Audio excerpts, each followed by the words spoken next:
Hello friends, welcome to KT academy. मेरा नाम कविता है। मैं एमए बीएड सीटेट और यूजीसी एंटी नेट क्वालिफाइड हूँ।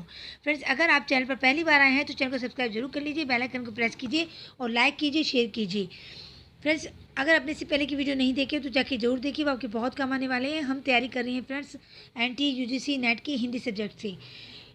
आज मैं आपके लिए लाई हूँ कहानी उसने कहा था, जो जिसके लेखक हैं चंद्रधर शर्मा गुलेरी। और ये फ्रेंड्स, ये जो कहानी है ये एक प्रेम कहानी है और इसके पात्र बीच बीच में आएंगे, आप वो नोट करते जाना। जब मैं आपको कहानी बताऊंगी, ये कहानी मैं डिटेल में बताती हूँ आपको। और इससे पहले मैं बहुत सारी कहानी अपलोड कर चुकी हूँ, अगर आपने वो नहीं देखी है तो जाकर ज़रूर देखिए, ज़रूर सुनिए उसको। ओके फ्रेंड्स, इसमें जो भी आपको वर्ड्स बीच में पूछे जाते हैं वो आप उसमें आंसर कर पाएंगे अगर आप ये देखेंगे तो। ओके। और सबसे पहले फ्रेंड्स, आपका चैनल पर जुड़ने के लिए बहुत बहुत धन्यवाद। उसने कहा था, चंद्र शर्मा गुलेरी। ये कहानी है। बड़े बड़े शहरों के इक्के गाड़ी वालों की जबान के कोड़ों से जिनकी पीठ छिल गई है और कान पक गए हैं, उनसे हमारी प्रार्थना है कि अमृतसर के बम्बू काट वालों की बोली का मरहम लगावे। जबकि बड़े शहरों की चौड़ी सड़कों पर घोड़े की पीठ को चाबुक से धुनते हुए इक्के वाले कभी घोड़े की नानी से अपना निकट यौन संबंध स्थिर रखते करते हैं, कभी उसके गुप्त गुहा अंगों से डॉक्टर को लजाने वाला परिचय दिखाते हैं, कभी राह चलते पैदलों की आंखों के ना होने पर तरस खाते हैं, कभी उनके पैरों की अंगुलियों के पोरों की चीत कर अपने ही को सताया हुआ बताते हैं और संसार भर की गलानी और शोभ के अवतार बने नाक की सीध चले जाते हैं।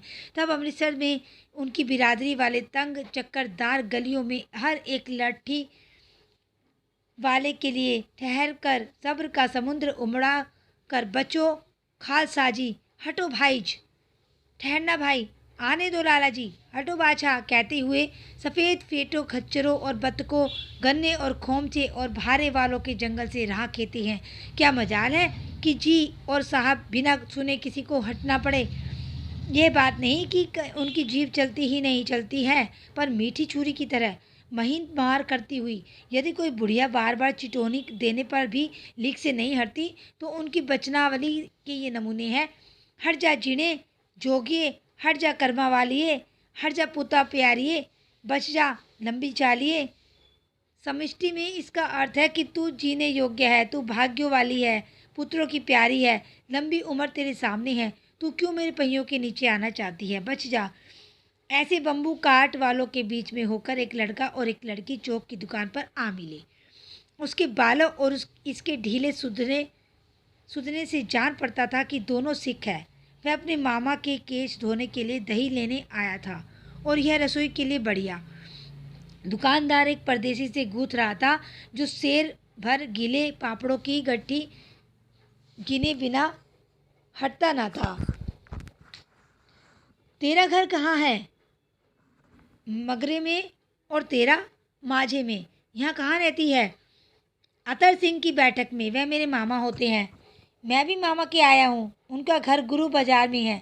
इतने में दुकानदार निपटा और इनका सौदा देने लगा। सौदा लेकर दोनों साथ साथ चले। कुछ दूर जाकर लड़के ने मुस्कुरा कर पूछा, तेरी कुड़माई हो गई? इस पर लड़की कुछ आगे चढ़ाकर धत कहकर दौड़ कर गई और लड़का मुंह देखता रह गया। दूसरे तीसरे दिन सब्जी वाले के यहाँ या दूध वाले के यहाँ अकस्मात दोनों मिल जाते। महीना भर यही हाल रहा। 2 दिन बाद लड़के ने फिर पूछा, तेरी कुड़माई हो गई? और उत्तर में वही धत मिला। एक दिन जब फिर लड़के ने वैसी ही हंसी में चिढ़ाने के लिए पूछा तो लड़की लड़के की संभावना के विरुद्ध बोली, हाँ हो गई। कब? कल देखते नहीं, यह रेशम से कड़ा हुआ सालू। लड़की भाग गई। लड़के ने घर की सीध ली। रास्ते में एक लड़के को मोरी में ढकेल दिया। एक छाबड़ी वाले की दिन भर की कमाई खोई। एक कुत्ते को पत्थर मारा और गोभी वाले ठेले में दूध उड़ेल दिया। सामने नहाकर आती हुई किसी वैष्णवी से टकराकर अंधे की उपाधि पाई। तब कहीं घर पहुंचा। होश में आओ, कयामत आई है और लपटन साहब की वर्दी पहनकर आई है। क्या लपचन साहब या तो मारे गए या कैद हो गए हैं? उनकी वर्दी पहनकर कोई जर्मन आया है। सूबेदार ने इसका मुंह नहीं देखा, मैंने देखा है और बातें की है। सोहरा साफ उर्दू बोलता है पर किताबी उर्दू, और मुझे पीने को सिगरेट दिया है। तो अब अब मारे गए, धोखा है। सूबेदार कीचड़ में चक्कर काटते फिरेंगे और यहाँ खाई पर धावा होगा, उधर उन पर खुले में धावा होगा। उठो, एक काम करो, पलटन में पैरों के निशान देखते देखते दौड़ जाओ, अभी बहुत दूर ना गए होंगे। सूबेदार से कहो कहो कि एकदम लौट आवे। खंदक की बात झूठ है, चले जाओ, खंदक के पीछे से ही निकल जाओ, पता तक न खुड़के, देर मत करो। हुक्म तो यह है कि यही ऐसी तैसी हुक्म की मेरा हुक्म है। जमादार लहना सिंह, जो फ्रेंड्स इसका एक ये मेन करेक्टर है लहना सिंह, इसको नोट कर लीजिए, जो इस वक्त यहाँ सबसे बड़ा अफसर है, उसका हुक्म है। ये कहानी फ्रेंड्स मैं डिटेल में इसलिए पढ़ा रही हूँ कि इसमें से कोई लाइन पूछी जाती है, पूछा जाता है कि ये लाइन किसने बोली है। मैं लेफ्टिनेंट साहब की खबर लेता हूँ, पर यहाँ तो तुम 8 ही हो, 8 नहीं 10 लाख, एक एक अकालिया सिख 1.25 लाख के बराबर होता है। चले जाओ। लौट कर खाई के मुहाने पर लहना सिंह दीवार से चिपक गया। उसने देखा कि लेफ्टिनेंट साहब ने जेब से बेल के बराबर 3 गोले निकाले, तीनों की जगह जगह खंदक की दीवारों में घुसेड़ दिया और तीनों में से एक तार सा बांध दिया। तार के आगे सूत की गुत्थी थी, जिसे सिंगड़ी के पास रखा। बाहर की तरफ जाकर एक दिया सलाई जलाकर गुत्थी रखने बिजली की तरह दोनों हाथों से उल्टी बंदूक को उठाकर लहना सिंह ने साहब की कूनी पर तान कर दे मारा। धमाके के साथ साहब के हाथ से दिया सलाई गिर पड़ी। लहना सिंह ने एक कुंदा साहब की गर्दन पर मारा और साहब आंख मीन गाट कहते हुए चीत हो गए। लहना सिंह ने तीनों गोले बीन कर खंदक के बाहर फेंके और साहब को घसीट कर सिंगड़ी के पास लेटाया। जेबों की तलाशी ली, 3-4 लिफाफे और एक डायरी निकालकर उन्हें अपनी जेब के हवाले किया। साहब की मूर्छा हटी। लहना सिंह हंसकर बोला, क्यों लेफ्टिनेंट साहब, मिजाज कैसा है? आज मैंने बहुत बातें सीखी। यह सीखा कि सिख सिगरेट पीते हैं, यह सीखा कि जगाधरी के ज़िले में नील गाय होती है और उनके 2 फुट 4 इंच के सींग होते हैं। यह सीखा कि मुसलमान खान सामा मूर्तियों पर जल चढ़ाते हैं और लेफ्टिनेंट साहब खोते पर चढ़ते हैं। पर यह तो कहो, ऐसी साहब उर्दू कहाँ से सीख गए? हमारे लेफ्टिनेंट साहब तो बिना डैम के पास 5 लफ्ज भी नहीं बोला करते थे। लहना सिंह ने पतलून की जेबों की तलाशी नहीं ली थी। साहब ने मानो जाड़े से बचने के लिए दोनों हाथ जेबों में डाले। लहना सिंह कहता गया, चालाक तो बड़े हो, पर माझे का लहना इतने बरस लेफ्टिनेंट साहब के साथ रहा है, उसे चकमा देने के लिए 4 आंखें चाहिए।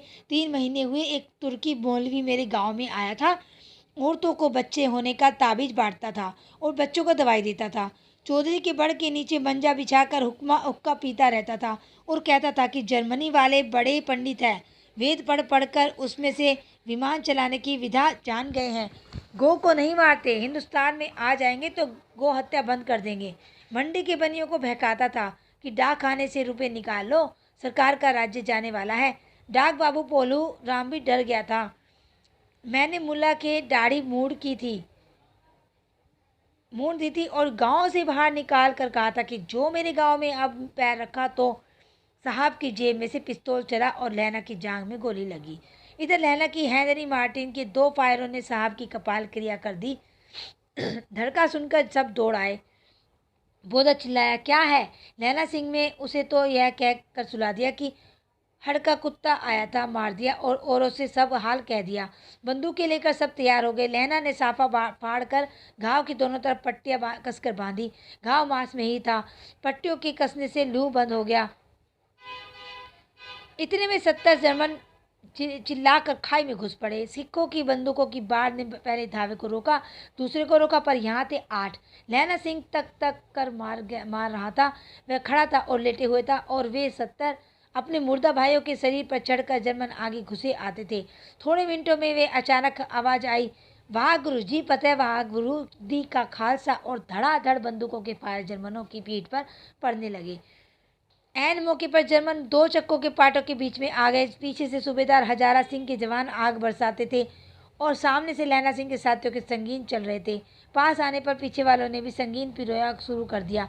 एक किलकारी और अकाल सिक्का दी फौज आई। वाह गुरु जी दी फतेह, वाह गुरु जी दे खालसा, सत श्री अकाल पुरुष, और लड़ाई खत्म हो गई। 63 जर्मन या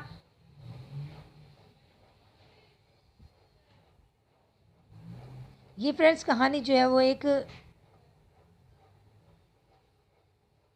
इसी की है कि ये जो प्रेम कहानी है, ये सूबेदार जो था और ये बाद में इसमें चला जाता है, अपनी फ़ौज में भर्ती हो जाता है। चलिए फिर मैं बता देती हूँ आगे कहानी आपको। दूसरे तो को रोका पर यहाँ थे 8। लहना सिंह तक कर मार रहा था।